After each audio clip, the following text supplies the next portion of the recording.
Hello, I'm Max. This is No Code Nerd, and welcome to an episode on Docparser. Docparser is a little bit moved over. Let me scoot it. There we go. Cool. So, Docparser is awesome. There's a couple of other tools that do similar things, but Docparser seems to be the main one, and it has the most power.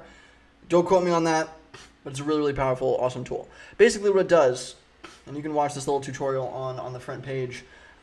You give it documents, you give it Word documents, PDF documents, images, whatever. And you select certain parts of those images that have information that you want to download and organize into a bit. And it will go into a series of documents that are the same document and scrape everything out. So let's say, for instance, they give an example of invoices here. Let's say you have 100 different invoices and you need to get all that information into a spreadsheet. You can't go through every single one of them. There's like 100 of them. It's going to be a pain in the ass. You just plug it into Docparser, tell it where the information is in the document, and it just automatically downloads it for you. It's insane. It's a web scraper for documents, which is the coolest thing I've ever heard. I can think of a bunch of different things that I want to do with this. Let me know if you have any questions on what this might be useful for. Invoicing is one.